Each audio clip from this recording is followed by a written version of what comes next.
Mr. Mike Dahlke, how are you? Good. How are you? I'm good. I'm good. So nice to be back on the line with you.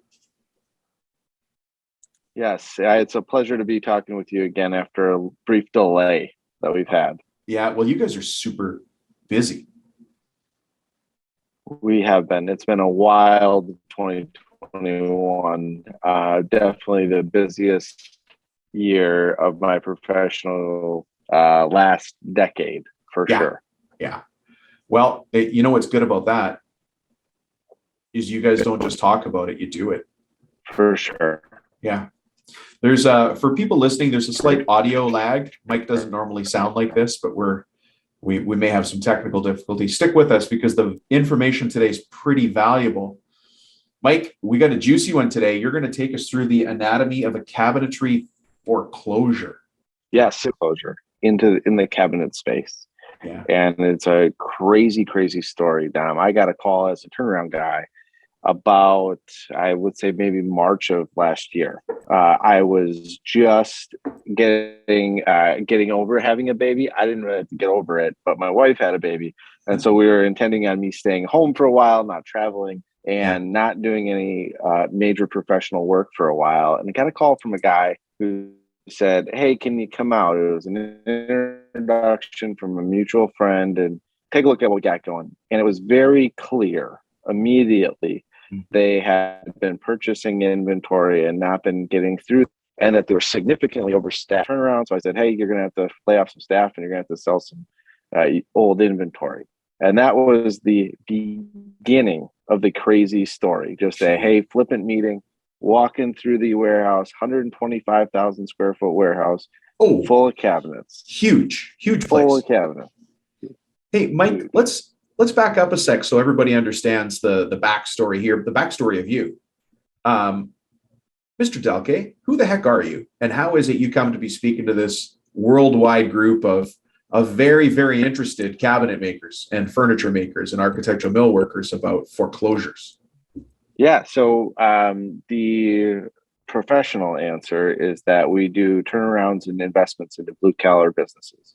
So everything that we do from an investment standpoint or work revolves around people who like to get their hands dirty and work every day. So electricians, window cleaners, cabinet manufacturers, distilleries, weird stuff like that. Stuff that most white collar people want to avoid, but we really like getting our hands dirty. So that's the professional answer. The other answer is I'm just a country kid from Tennessee who likes country music and going to church on Sundays. Yeah, anybody who leads with that kind of intro is a big deal. I'm just a simple farm guy. Yeah. How did you? I was going to say, how did you end up getting into this? I was in the finance world for many years and was selling life insurance to business owners. And the people that I was most attracted to were running weird businesses like carpet cleaning or refrigeration or farmers. And I just loved sitting down on the back of a pickup truck doing business. And so over the course of the end of my finance career, I said, man, I would much rather be an entrepreneur and be playing the same game that these guys are than selling life insurance on the back of a pickup truck, which was great. I loved it. But man, there is nothing better than being able to work on a business and sit, my days, I have no 2 days the same. One day I might be talking to a banker and an attorney. The next day I'm out on a job site, checking out the electrical wiring at a music venue. You never know. And I just love that. Yeah. It's funny. I have that same epiphany, that same realization years ago as well. And, I tried to be a white collar guy, if that's, you know what I mean? Like a suit and tie guy. It just wasn't for me. I am so much happier working with construction trades. And I'll tell you the reason why is if they want to call me on something, they just call me on it right away. Tom, that's not going to work. That idea is garbage. And they don't dance around it. Whereas if I'm coaching an insurance company, right? If I'm coaching an insurance underwriter, even if I'm coaching a dental office, they don't really give you a straight answer of, oh, we'll consider that. Yeah, that's a great idea. Maybe we'll do it. They never intend to. But construction trades, they're so used to working on timelines and having a project and having a blueprint and understanding that blueprint needs to be followed for success, that it just lends itself to success in business when you put that in place in what we do. Yeah, I couldn't agree more. I also say that in the white collar world, there's a lot of circumstance and things that people want to show you how great they are. In the space that we like to work, we really like the guy who coffee goes out, wouldn't believe, comes back at the end of the day, never says a word, but I bet you he can tell you every detail of his business or the yield of his crops or whatever it is.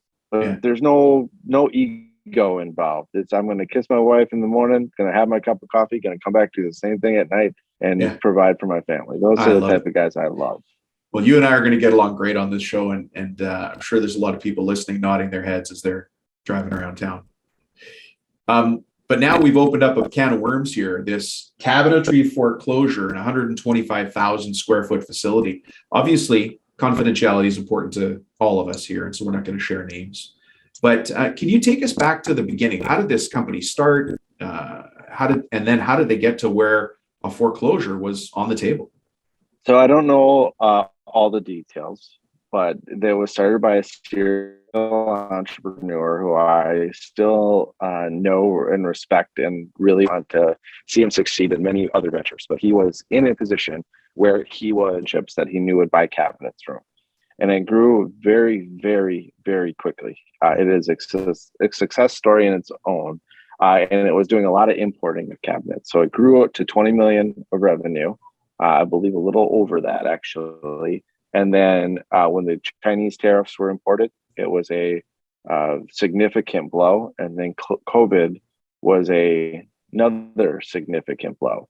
So there was two very significant external factors, couple in some supply chain issues and a couple of bad decisions, and you've got yourself in a position where the financials were no longer tenable to the bank that was involved, and they didn't want to participate financially.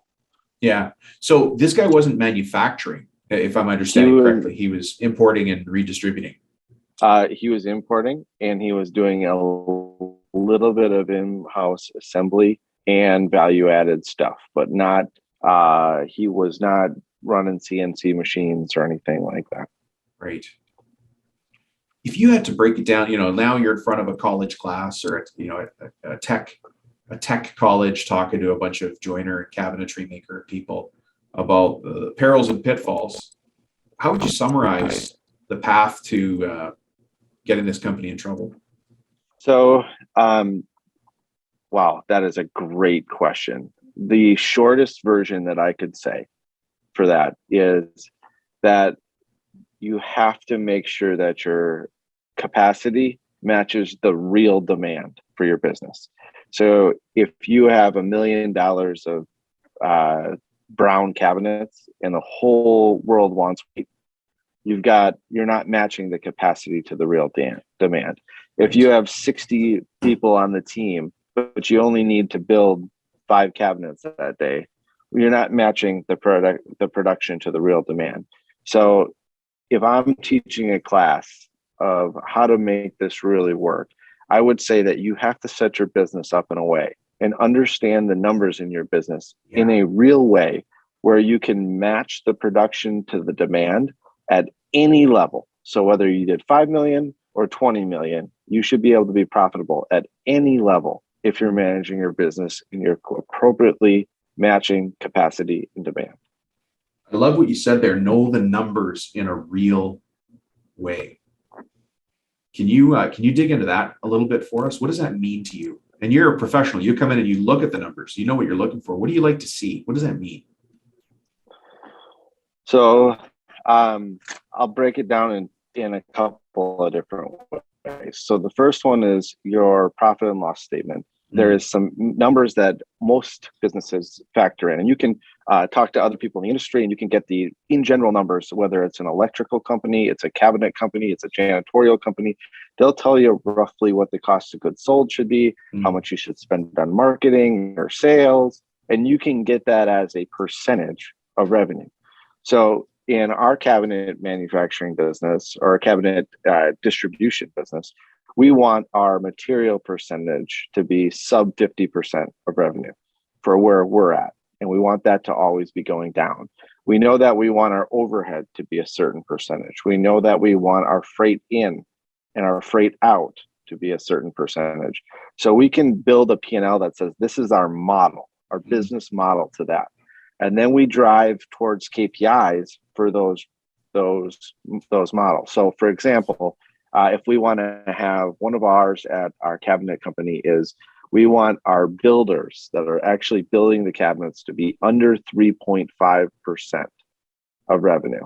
And we know to do that, they have to build at least 18 cabinets a day. Sorry, so if what's that number? Under 3% under 3.5% of revenue. So, but what does that mean? Sorry, I didn't get the definition there because the phone line's a bit crackly. What has to be under 3.5%? The builder's wages. So anyone who's building a cabinet in our shop, overall, at the end of the day, if we spend $100,000 of sales, we have $3,500 that can be attributed to the guys and gals that are actually building the cabinet, not the people who are receiving them or shipping them, but actually building. So and then we under 3.5%. So that's revenue. Of revenue. That's the reactive number. So at the end of the month, we know that that's where we want to be. Now, the proactive number to manage on a daily basis is that all of our builders, and we range from 8 to 22 builders, all of them need to be producing above 18 cabinets a day. Otherwise, based on their wages and what they're doing, they don't produce enough cabinets to get to that number. Interesting. And I know that this is going to be a little bit different for people who do architectural millwork, which is much more custom, as opposed to people that are building carcasses, just boxes, different size rectangles. But I'm going to urge everybody listening to know your numbers. And Mike's not talking about crazy numbers here, right? Mike, these are pretty obvious. Like once you've said the definition, I think everybody can go back and tease that out of their numbers. It's just tracking them and knowing what to do when you see those numbers. Yeah, my recommendation or suggestion would be the people that are in a different business model, that aren't importing and assembling, that are doing the architectural millwork, is to talk to other people in that space and say, what do you spend on this area of your business as a percentage of revenue? Get a bunch of people together, find the answer, and then say, well, the best is X, and then set that as your target to strive to. We talk a lot about, on this show specifically, people are probably going to roll their eyes and they already know my answer. We talk a lot about something called an end of job report, because so many of the listeners here are project based. They're not exactly the type of cabinet shop that you've just leaned in to help with. They're making a kitchen for the Smiths, or they're making they're doing a courtroom, all the woodwork for a courtroom, but it's a project, right? And so at the end of the job, they can track, what did we estimate and what was our actual.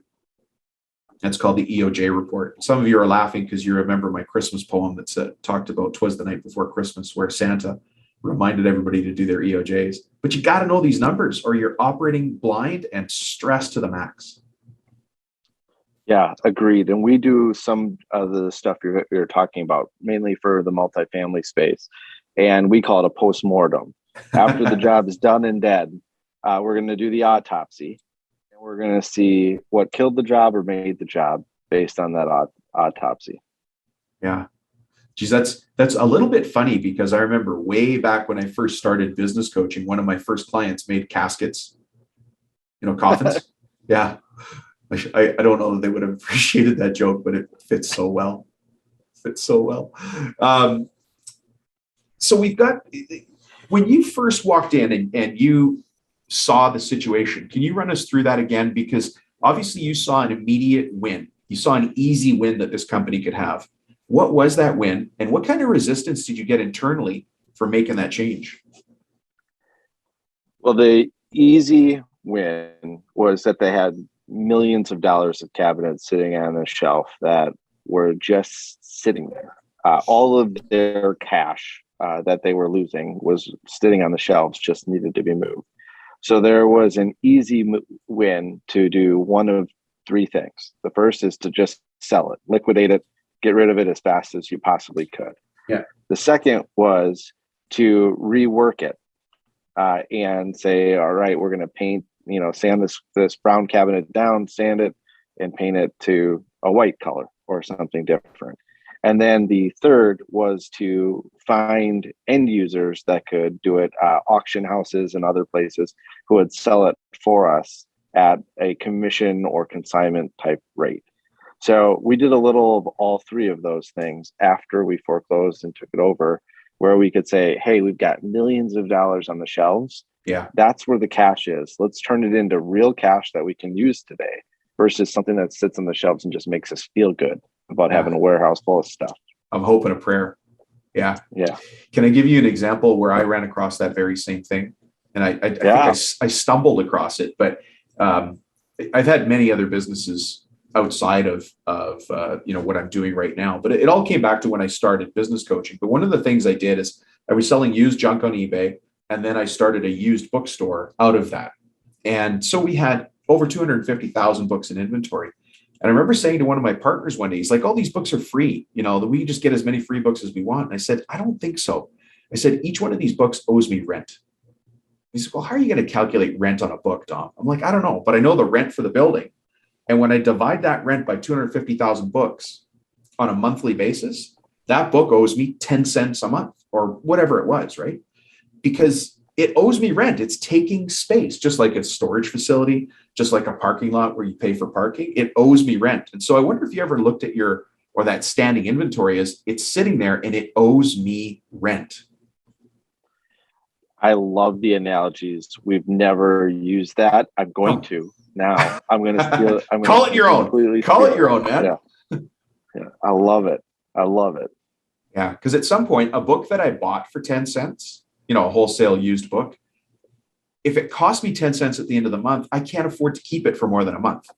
It's a declining value. Even if I sell it for, it has to go. It just has to go. Or, and I hated throwing away books. It made me feel like, a person that throws away books. I don't want to name any political parties in Germany, but burning books and throwing away books is not a good feeling. But it has to go. It can't stay anymore. And how many people have inventory sitting on their shelves of sheets of lamb, sheets of white ash, whatever white birch, whatever they've got, and it's just sitting there. And some stuff you're going to use in the next project, but some stuff is just dead.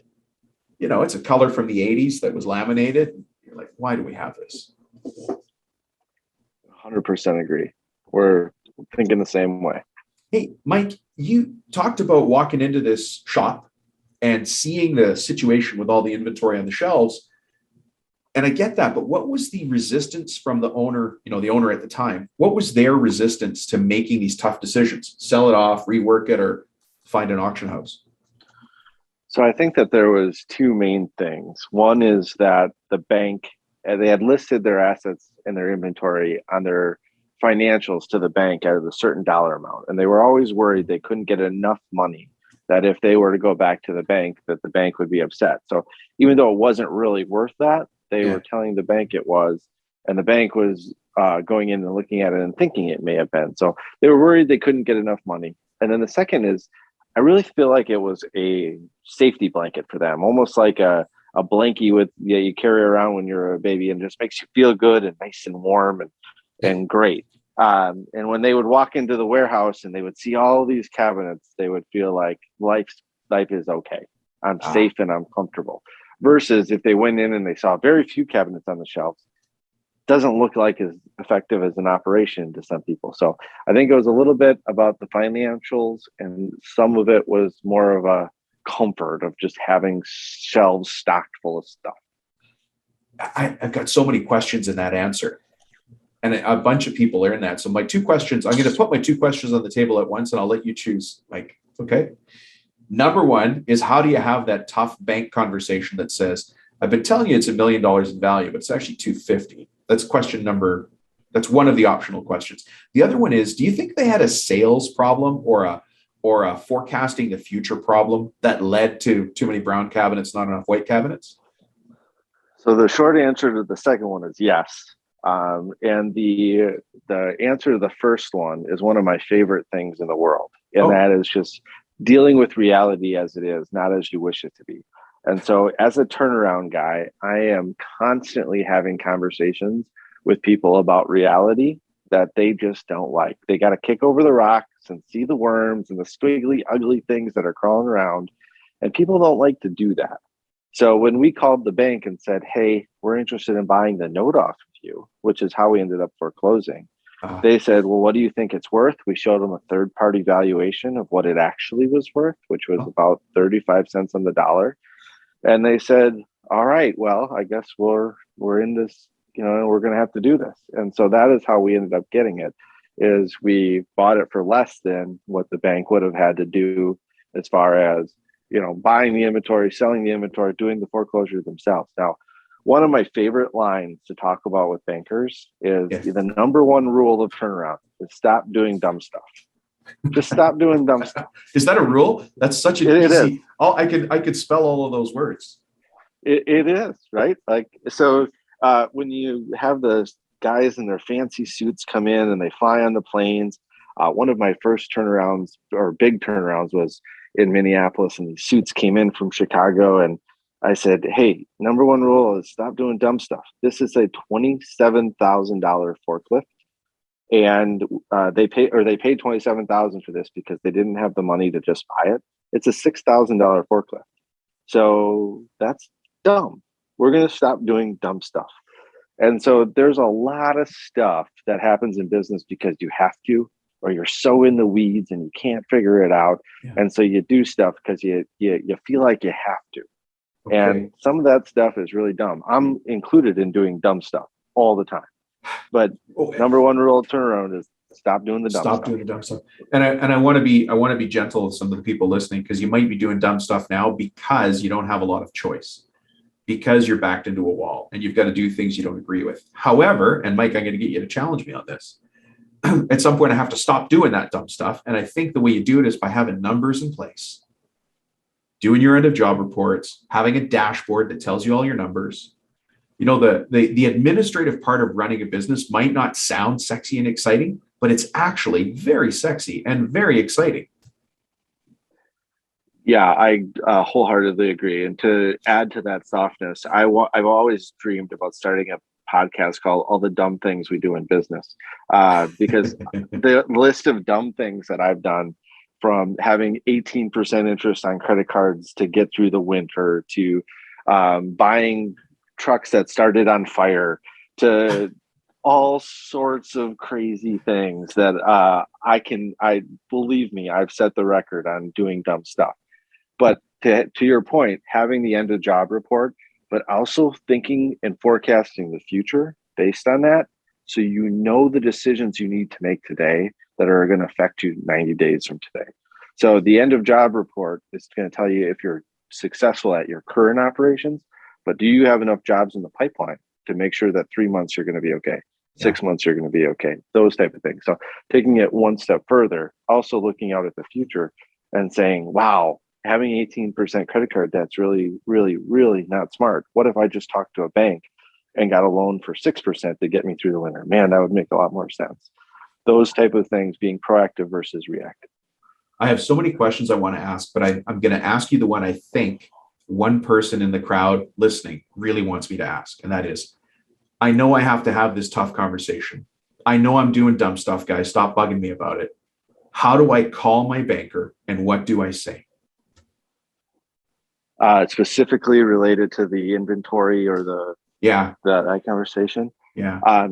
So I can't tell you exactly based on your situation or the guy listening situation, because I don't know his banker and I don't know the player. The greatest poker players don't play their hand; they play the player, right? So I don't know that part of it. Wow. So that part you have to know your banker and you have to have well. But what I would tell you that I know for sure is all bankers hate being surprised. So when we talk to our bankers, if we're in a different situation, hey, Mr. Banker, I just want you to know where we're at.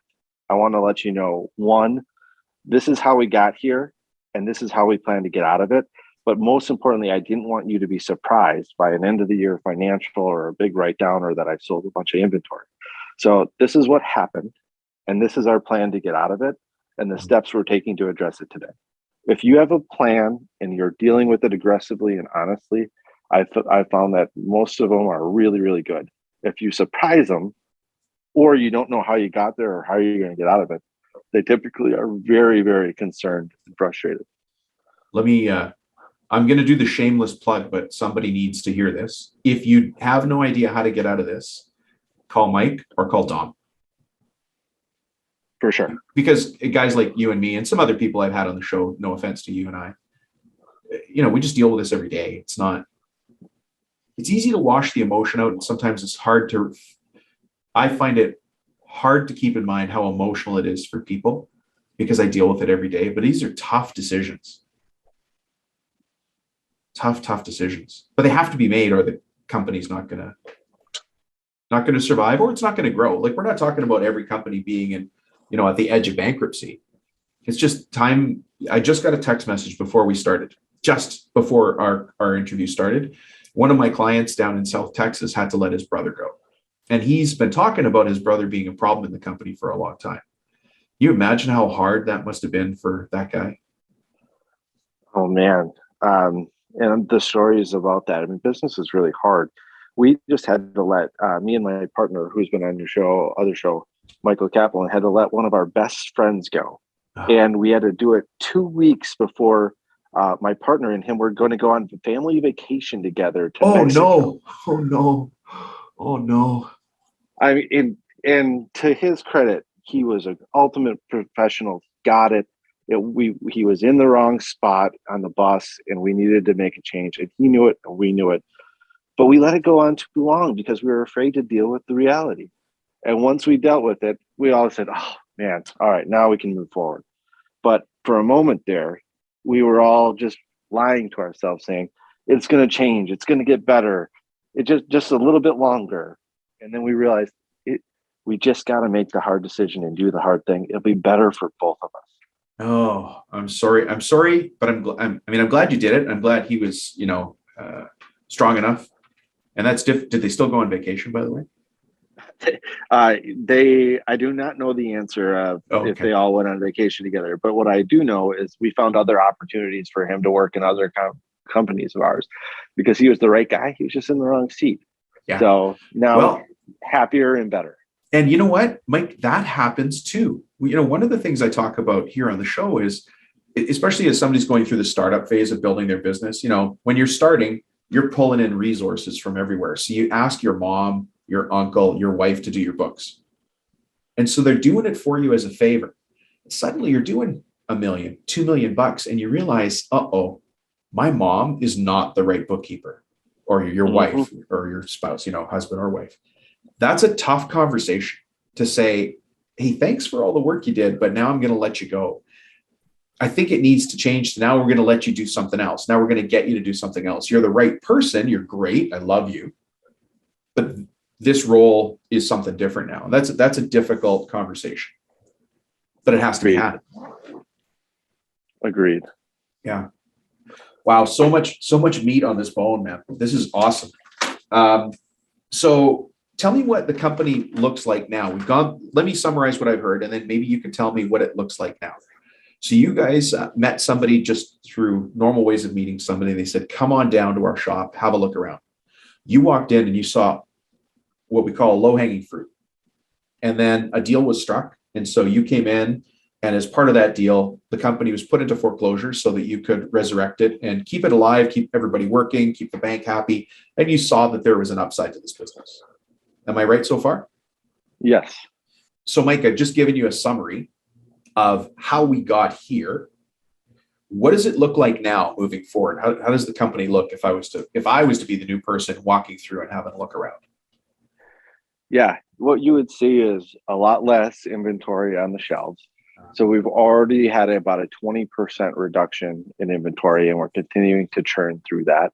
You would see a new CEO who we hired, who's from this space that's phenomenal. He's obsessive. He works his butt off, and he really treats the people well. You'd see a purchasing strategy that is based on a $12 million run rate instead of a $20 million run rate, because that's our real demand today, not our goals or our aspirations or things that we may be able to achieve, based on our real sales today. And you'd see builders, painters, assemblers, shipping, that's all based, again, on that real demand. We have people that know how many cabinets they need to build, how many they need to ship, how many they need to paint, to be able to make sure that we're profitable every single month that we're in business. That's a great story. It summarizes it really nicely. Can I jump back in our conversation to other internal resistance? When you talked about this cool number, labor must be under 3.5% of revenue. When you introduced that as a number, how did the manufacturing staff take that? So there's two components to that. One, that is just the assemblers, right? There's a different number for paint. There's a different number for the shipping. There's a different number. That is just the people who on there, as we're taking a cabinet all the way through, they're just assembling the carcass, putting the doors on, putting the box together, and getting it down the line to packaging and shipping. So the executive leadership team, and when I say that, there's really two guys, they totally got it. And it made total sense to them. And they were great. We didn't say 3.5% to the builders. What we said was 18 cabinets a day. And what to their credit, what most of them said was, "Oh, I'll crush that." Send me a real goal. I want 30 cabinets a day. I could do 25 cabinets a day. And they got really excited. I'd say 80% of them got really excited and said, "I can do this. I know I can do that. That's a reasonable goal." Now, where the challenge came in is a little bit later, they started saying, "Well, what if the material handler doesn't get me the cabinets that I need to get?" And they started to have this internal resistance about, what if somebody else keeps me from getting to my goal? Right. And so we had to have a lot of conversations about the team. And well, that person, if they're doing their job, you're doing your job, everyone's doing their job down the line. We have to make sure everyone on the team plays a role. If the center doesn't snap the ball, the play doesn't go. It's the same in all of business. We all have to do our job. Otherwise, we're just waiting for that ball to get snapped. So whether it got to you or not, we got to do 18 a day, 18 a day, 18 a day. And in general, they average 21 a day. They're doing just fine. Gee, okay. Well, that is really good. Man, there's so much to learn for you. You're a very wise man, and I like the measured approach you take to this. And it's just factual, right? It's just factual. It's wrapped in emotion when we're talking to people, and you know that they just had a baby, like you did, by the way. I forgot to congratulate you. Thank you. Yeah. And what did you have, by the way? Our third and I believe final boy.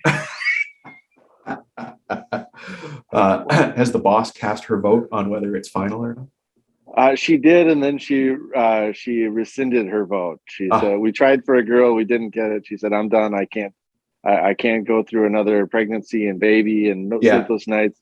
And then, like 2 days later, she said, "Well, not yet. Hold on. Maybe not yet." Yeah. Plus, babies are awesome too. So as soon as you're holding one, you're like, yeah, I could have another. Yeah. Well, congratulations. That's wonderful.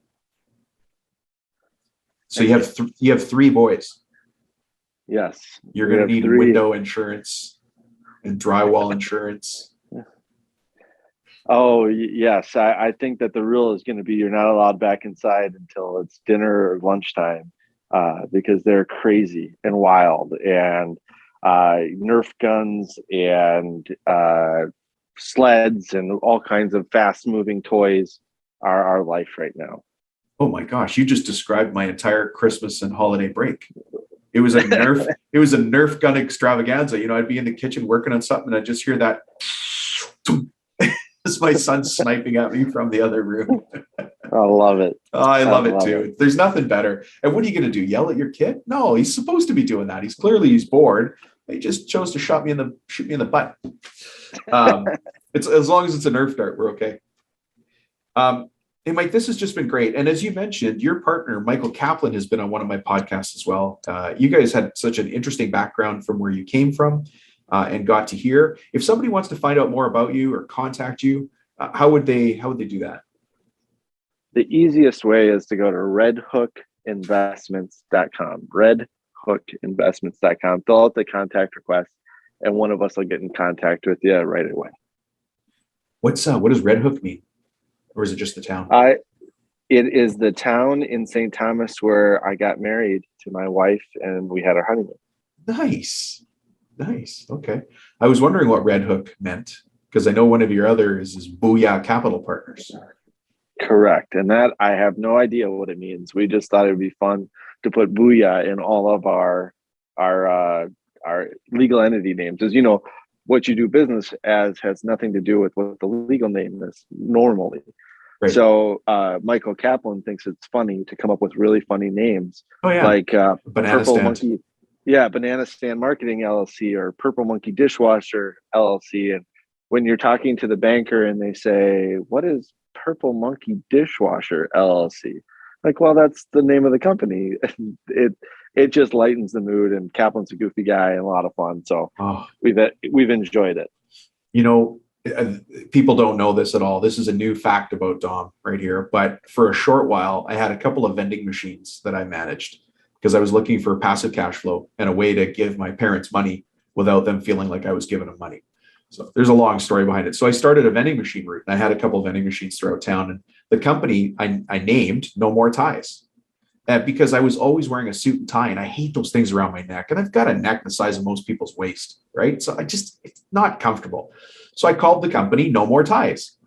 So I go to the bank one day, and I've got, like a bucket, literally a bucket of quarters. And the girl behind the counter, very attractive young lady, she helping me count all the money up, and she sees the company. She's like, "Oh, No More Ties, recently divorced." And there was this little hint of what's going on, Dom. And I was like, no. I go, "No More Ties, like neckties." And she kind of went, "Oh." And it was funny because she thought it meant no more like relationship ties. But yeah. That's funny. That's hilarious. Yeah. Anyways, all in good fun. Well, thank you, sir. I appreciate your time. I know you're very busy. I can't wait for this episode to go live so we can, put out some good to the world. And I hope people get the meat of this because you've put a lot of wisdom out there today, and I thank you for it. My pleasure. It was an absolute joy. Awesome. Thanks, Mike. Have a great day. You too.